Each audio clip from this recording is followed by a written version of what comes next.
네, 안녕하세요. 이번 시간에는 고체에 대해서 다뤄볼 텐데요. 먼저 첫 번째 고체의 경우에는 물리적 성질로 봤을 때 부피나 모양이 일정하다라고 합니다. 분자 간의 거리는 액체보다 더 가깝지만, 물론 물은 예외겠죠.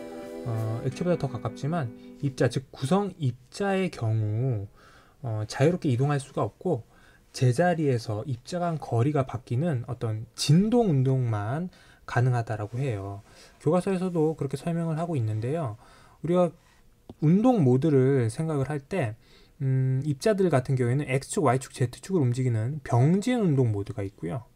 그 다음에 그 자리에서 회전축을 가지고 회전하는 회전 운동, 그리고 입자 간의 거리가 늘어났다 줄어들었다를 반복하는 진동 운동, 세 가지 정도의 운동 모드가 있어요. 그런데 고체의 경우에는 이런 진동 운동만 가능하고, 이런 진동 운동을 통해서 열과 같은 에너지를 전달할 수 있습니다.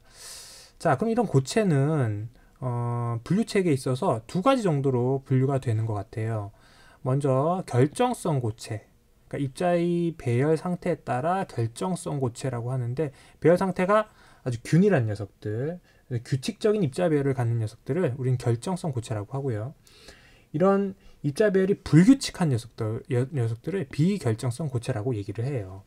그러면 이런 고체를 결정성 고체와 비결정성 고체로 나누게 되는데, 이번 시간에는 결정성 고체에 관해서 우리가 주로 다뤄볼 거예요. 규칙적인 입자 배열을 가지기 때문에 녹는점이 일정하고요. 결정성 고체 같은 경우에는 비결정성 고체, 불규칙한 입자 배열을 가지면서 녹는 점이 일정하지 않다라고 하는데, 어떤 것들이 이런 비결정성 고체에 속하는지 한번 볼까요? 유리라든지 엿, 고무.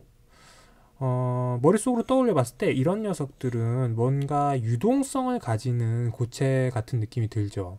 이 이유 자체가 입자 배열이 어떤 격자 구조를 하는 것이 아니라 불규칙한 입자 배열을 하기 때문에, 따라서 유동성도 갖게 되고 녹는 점도 일정하지 않게 되는 겁니다. 자, 그러면 결정성 고체에 대해서 이번 시간에 배우기로 했는데, 이 결정성 고체 네 가지 정도로 설명을 하고 있어요. 자, 첫 번째는 이온 결정. 자, 이온 결정은 교과서에서는 이렇게 설명이 됩니다. 양이온과 음이온이 이온 결합을 하여 규칙적으로 배열된 결정이다. 자, 이온 결합이라고 하는 건 뭐죠? 그렇죠. 양이온과 음이온 사이에 어떤 정전기적 인력으로 결합하고 있을 때 우리는 이것을 이온 결합이라고 해요. 이러한 이온 결합을 이루는 결정, 우리는 이온 결정이라고 하는데요. 이온 결정에는 대표적인 게 염화나트륨, 염화세슘 등이 있고, 이런 녀석들은 정전기적 인력으로 결합을 하고 있기 때문에 비교적 굉장히 단단하고 녹는 점이 높아요. 그리고 하나 더 추가하자면 쉽게 좀 부스러지는 그런 성질을 나타내게 됩니다. 자, 그 외에 분자 결정. 자, 이건 다음 페이지에서 설명할 거고요. 공유 결정, 금속 결정 마찬가지입니다. 다음 페이지에서 설명할 텐데, 그 전에 판서를 한번 볼게요. 판서에 지금 예를 들어 놨는데, 자, 이 녀석 지금 제일 왼쪽에 보이는 녀석 있죠? 이 녀석은 다이아몬드죠. 다이아몬드는 대표적인 공유 결정이에요. 공유 결정. 지금 정사면체 구조를 하고 있는데, 이 녀석이 대표적인 어떤 공유 결정의 한 예시고요. 공유 결정의 예시고, 그 다음에 염화나트륨 있죠. 소금, NaCl. 염화나트륨 같은 경우에는 아까도 얘기했지만 양이온과 음이온의 정전기적 인력으로 결합한 이온 결정의 대표적인 녀석이 바로 요 염화나트륨인 거죠. 그 다음에 분자 결정. 이것은 이제 결정의 입자 단위 자체가 분자 단위일 때 우리는 이것을 분자 결정이라고 해요. 입자의 단위 자체가 원자인 경우는 원자 결정이라고 합니다. 근데 여기는 원자 결정이 어디 있느냐? 원자 결정이 없는데요. 자, 원자 결정은 공유 결정이라고 하기도 해요. 공유 결정. 그래서 원자 결정과 공유 결정은 같은 얘기입니다. 자, 입자의 어떤 구성 단위 자체가 분자일 때 우리는 분자 결정이라고 하는데, 대표적인 분자 결정이 바로 얼음 구조예요. 얼음 구조. 여기 지금 수소 결합하고 있는 거 보이죠? 육각형의 어떤 결정 구조를 하고 있다. 그리고 빈 공극이 생긴다. 그래서 물은 예외적으로 고체가 액체에 비해서 단위 질량당 부피가 크다, 밀도가 작다. 지난 시간에 설명했던 내용이죠. 자, 여기에서 지금 그림에서 설명하고 있는 공유 결정, 원자 결정과 같은 얘기라고 했죠. 그 다음에 이온 결정, 분자 결정에 대한 예시들을 하나씩 다뤄봤고요. 다음 페이지에서는 요 분자 결정에 대해서 좀 더 설명을 이어가도록 하겠습니다. 네, 분자 결정에 대해서 설명을 이어가도록 할게요. 자, 먼저 분자 결정은 공유 결합으로 이루어진 분자들. 이런 분자들이 분자 간 힘에 의해서 규칙적으로 배열된 결정을 우리는 분자 결정이라고 하고요. 분자 결정에는 여기서 주의해야 될 거는 분자 결정은 공유 결정이 아니에요. 분자 자체가 공유 결합으로 이루어졌다는 거지, 이 분자 결정 자체를 공유 결정이라고 하진 않습니다. 전혀 다른 의미예요. 이런 공유 결합이 이루어진 분자들이 분자 간 힘에 의해서 규칙적으로 배열된 결정을 분자 결정이라고 하고, 거기에 해당하는 예시로는 뭐 얼음이라든지 뭐 드라이 아이스라든지 아이오딘, 나프탈렌 같은 것들이 있고, 이 분자 결정 같은 경우에는 분자 간의 힘으로 형성이 돼요. 분자 간의 힘은 공유 결합과 같은 원자 간의 어떤 결합보다는 당연히 힘이 약할 수밖에 없죠. 마찬가지 이 결정 입자들 간의 힘도 상대적으로 약해요. 그래서 분자 결정 같은 경우에 녹는 점이 상당히 낮은 편이고, 자, 승화성이라고 하는데요. 승화성 같은 경우에는 고체 결정에서 액체 상태를 거치지 않고 바로 기체 상태로 기화하는 것을 우리는 승화성을 가진다라고 얘기한다는 거죠. 얼음 같은 경우에는 승화하지 않잖아요. 자, 얼음도 승화성을 약간은 가지고 있어요. 다른 녀석, 드라이 아이스라든지 아이오딘, 나프탈렌에 비해서는 약하지만 얼음도 약간의 승화성은 가지고 있습니다. 뭐 겨울철 눈이 액체 상태로 녹지 않고 시간이 지남에 따라서 그 눈이 점점 없어지는, 사라지는 일부이긴 하지만, 그런 것도 사실은 얼음 상태에서 수증기로 바로 기화한 경우에요. 그래서 승화성을 약간은 가지만 다른 녀석들만큼은 가지지 않아요. 드라이아이스 대표적인 승화성 물질이죠. 아이오딘 마찬가지입니다. 보라색 기체 형태로 승화를 하죠. 나프탈렌, 좀약으로 쓰는 나프탈렌도 하얀색, 백색 입자인데 이거 좀약으로 쓰는 이유가 바로 승화성을 가지기 때문에 그런 거예요. 자, 그 다음에 공유 결정에 대해서 한번 살펴볼게요. 공유 결정은 자, 원자 결정이라고도 해요. 각 원자가 공유 결합을 하여 그물처럼 연결된 결정으로, 자, 여기 뭐라고 나옵니까? 원자 결정이라고도 하죠. 그래서 공유 결정과 원자 결정은 동일어예요. 동일어. 같은 얘기죠. 그래서 공유 결정에는 탄소 원자로 이루어진 다이아몬드, 대표적인 공유 결정입니다. 자, 그런데 위에서 분자 결정과의 차이는 분자 결정의 경우에는 이 분자성 물질 안에서 CO2라고 했을 때 탄소와 산소 사이의 결합 자체가 공유 결합이라는 얘기지, 이 결정을 구성하는 이 결합 자체는 분자 간 인력으로 구성이 된다는 거예요. 아이오딘도 마찬가지입니다.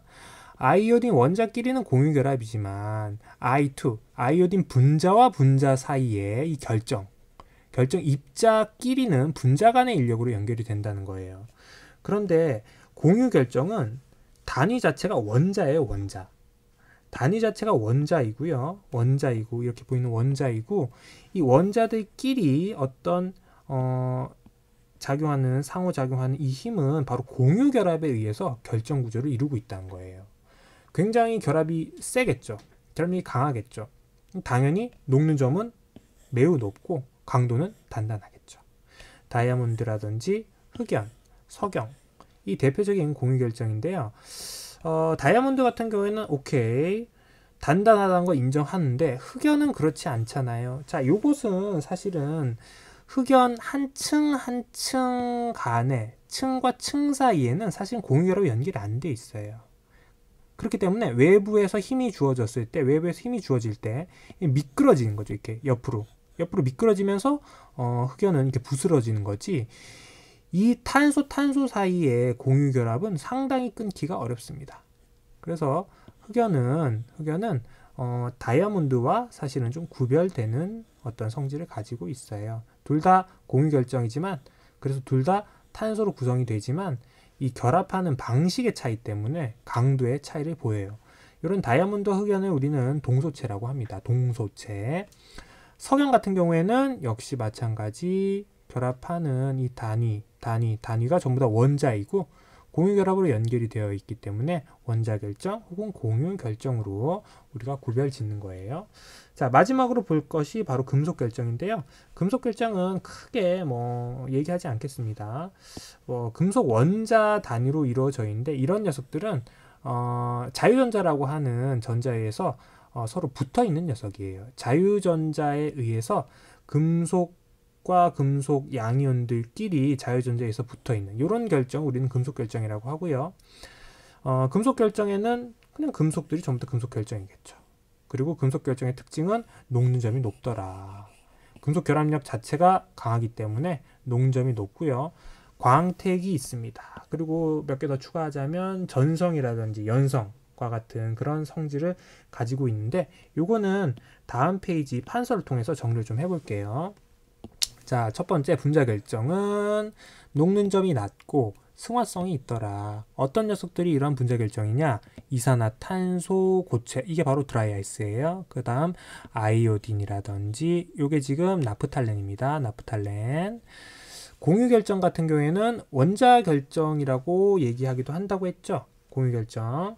자, 공유 결정은 그래서 한번 써볼게요. 공유 결정은 원자 결정이라는 용어를 사용하기도 해요. 원자 결정 같은 얘기입니다. 자, 원자 결정이라는 용어를 쓰기도 하고요. 자, 녹는 점이 높고 굉장히 단단하더라. 그 다음에 예를 들자면 이게 다이아몬드라든지 흑연, 석연과 같은 것들이 공유 결정에 속하고요. 마지막 금속 결정. 금속 결정은 녹는 점이 높고 광택이 있고 일반적인 금속의 성질을 여러분들이 기억하시면 됩니다.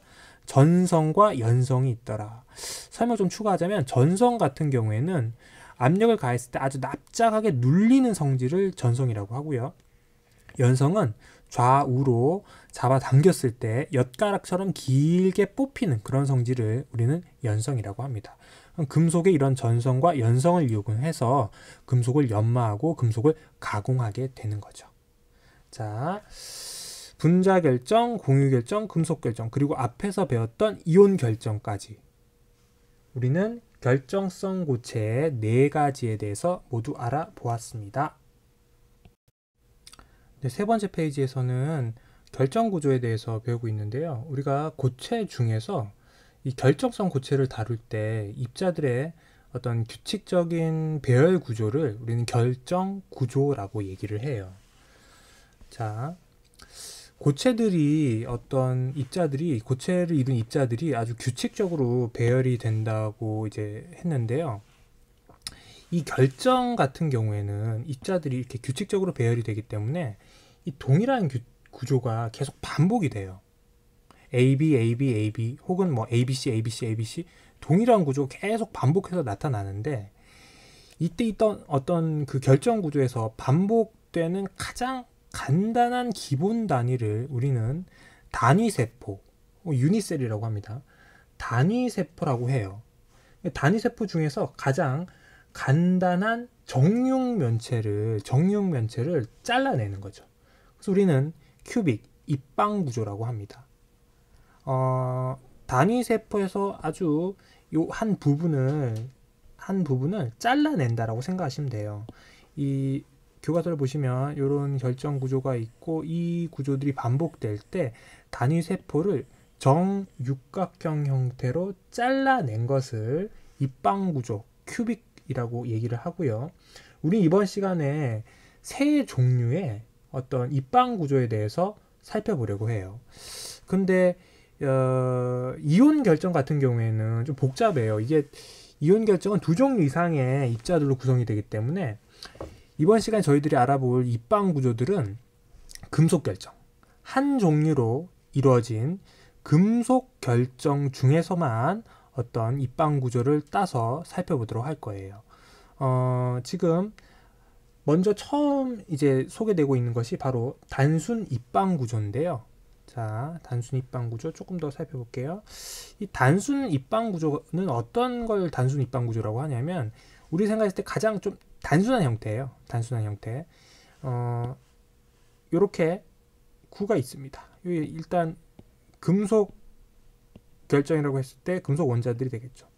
이 금속 원자들이 이렇게 정육면체의 꼭지점에 원자가 하나씩 이렇게 위치할 때 우리는 이것을 아주 단순 입방 구조 심플 큐빅이라고 합니다. 혹은 뭐 원시 입방 프라이미티브 큐빅이라고 하기도 하는데, 단순 입방 구조를 우리가 얘기를 할 때 이 단순 입방 구조는 사실은 많지 않아요.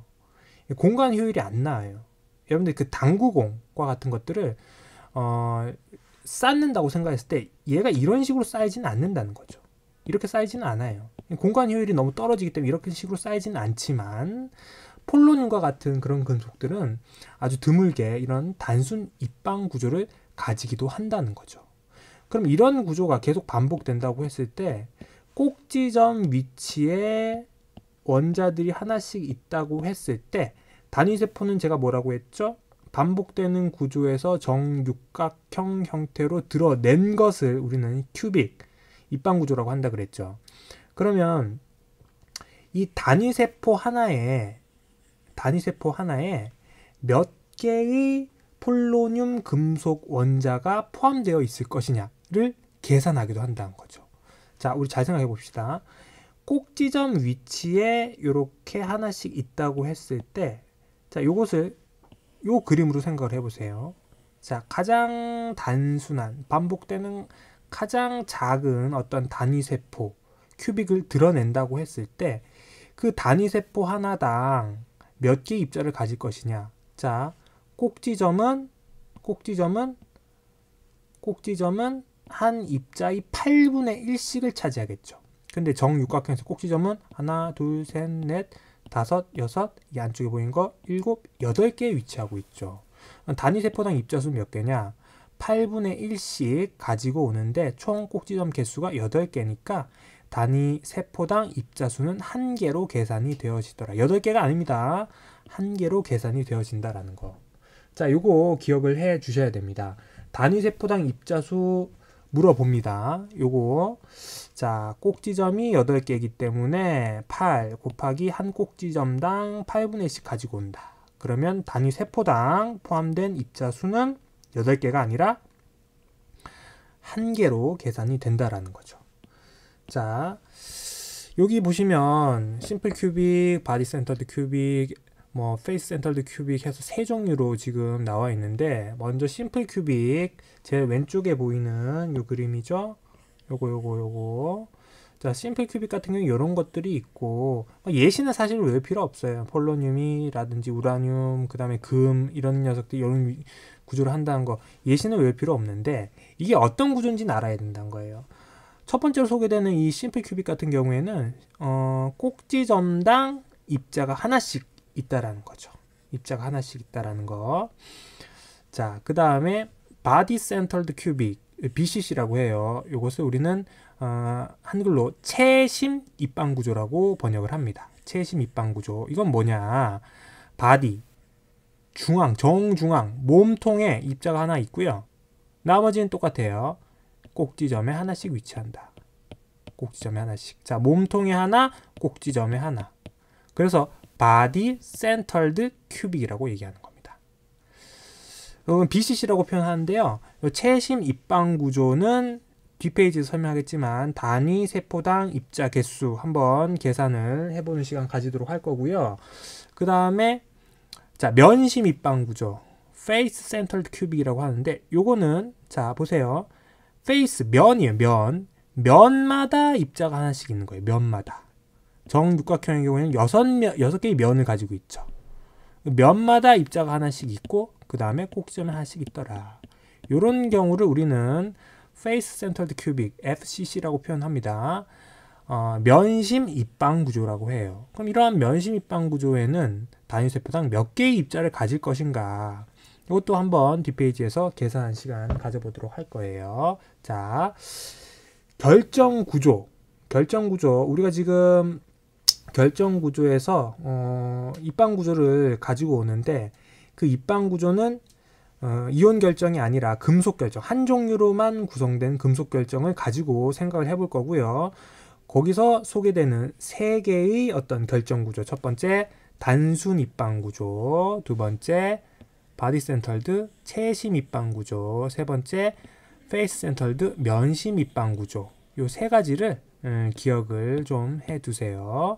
뒷페이지에서는 BCC, 바디 센터드 큐빅과 FCC, 페이스 센터드 큐빅, 요 두 가지를 다루도록 하겠습니다. 네, 체심 입방 구조, 체심 입방 구조 소개해 드릴게요. 체심 입방 구조 같은 경우에는 앞에서도 설명했지만 체심, 그러니까 몸통의 하나를 가지고 있다는 거죠. 뭐 리튬, 나트륨, 칼륨 같은 것들이 이런 예시라고 하는데 예시는 여러분이 굳이 기억하지 않아도 되고요. 이 구조만 잘 기억하시면 돼요. 체심 입방 구조는 몸통의 하나를 가지고 있기 때문에 단위 세포당 입자 개수 1개는 이미 확보를 한 거예요. 그 다음에 꼭지점에 하나씩 있으니까 8분의 1씩 몇 개의 꼭지점? 8개의 꼭지점이겠죠. 자, 그러면 몸통에 하나 온전히 가지고 있고 그 다음에 꼭지점에 이렇게 하나씩 가지고 있으니까 8분의 1씩 8개. 그래서 단위 세포당 입자 수는 2개로 계산이 되겠죠. 2개로. 자, 다시 몸통에 하나를 온전히 가지고 있고 꼭지점에 입자를 하나씩 가지고 있으니까 8분의 1씩 8개. 그래서 단위 세포당 입자 수는 8분의 1 곱하기 8 플러스 1 해서 2개의 단위 세포당 입자 수를 갖게 됩니다. 이게 바디 센터드 큐빅 체심 입방 구조가 되고요. 그 다음에 면심 입방 구조의 경우에는, 자, 면심 입방 구조 들어가 봅시다. 면심 입방 구조는 면, 그러니까 정육면체의 면에 입자를 하나씩 가지고 있는 거예요. 자, 우리가 꼭지점은 8분의 1씩 가져가죠. 9라고 했을 때. 그럼 면은 몇 개씩 가져가냐? 2분의 1씩 가져가요. 절반씩 잘라가는 거예요. 자, 그러면 이 면심 입방 구조는 단위 세포당 몇 개의 입자를 가지냐? 계산 한번 해볼까요? 일단 꼭지점에 하나씩 가지고 있으니까 꼭지점에 하나씩 갖고 있으니까 8분의 1씩 몇 개? 8개. 8분의 1씩 8개, 1개를 가지고 있고요. 면마다 하나씩 가지는데 각 면마다 입자의 2분의 1씩만 가져가게 되는 거죠. 그러면 면이 몇 개다? 하나, 둘, 셋, 넷, 다섯, 여섯. 6개의 면을 가지고 있죠. 그러면 2분의 1씩 몇 개? 6개를 가져가는 거니까 단위 세포당 포함된 입자 수로 봤을 때는 몇 개? 총 4개의 입자를 가지게 된다 라고 생각해 볼 수 있다는 겁니다. 뭐 창의 활동은 여러분들이 한번 구조를 만드는 거, 여기 뭐 지금 이렇게 이런 식으로 만들었는데 요거 한번 해보는 것도 나쁘지는 않을 것 같고요. 이번 시간에 배웠던 어떤 결정 구조를 다시 한번 좀 정리를 해보도록 할게요. 자, 결정 구조라고 하는 것은 3가지가 있습니다. 첫 번째 단순 입방 구조. 하지만 이건 거의 찾아볼 수 없다. 공간 효율이 너무 안 나온다. 심플 큐빅이라고 하는 단순 입방 구조, 체심 입방 구조, 면심 입방 구조. 이렇게 3가지가 있는데 체심 입방 구조 같은 경우에는 지금 몸통의 하나를 온전히 가지고 있는 거니까 1개를 그냥 더해주고요. 나머지 꼭지점에 하나씩 있는 거니까 8분의 1씩 8개 해서 총 몇 개? 2개의 단위 세포당 입자수를 가지게 되는 거죠. 면심 입방 구조 같은 경우에는 각 면마다 하나씩 가지는 거죠. 물론 꼭지점에도 있지만, 자, 꼭지점 8분의 1씩 8개, 1개를 갖게 되고, 그 다음에 2분의 1씩 6군데 있는 거죠. 그러면 2분의 1 곱하기 6 해서 3개의 입자를 가지니까 전체를 더하면 총 단위 세포당 입자 수는 4개가 된다. 이렇게 생각해 볼 수 있습니다. 자, 우리가 다음 시간에는 이제 기체, 액체, 고체에 대해서 모두 했으니까 용액 단원으로 들어가서 그 농도에 관해서 알아보는 시간을 가지도록 할 거예요. 자, 오늘 수업 듣느라 고생 많으셨습니다.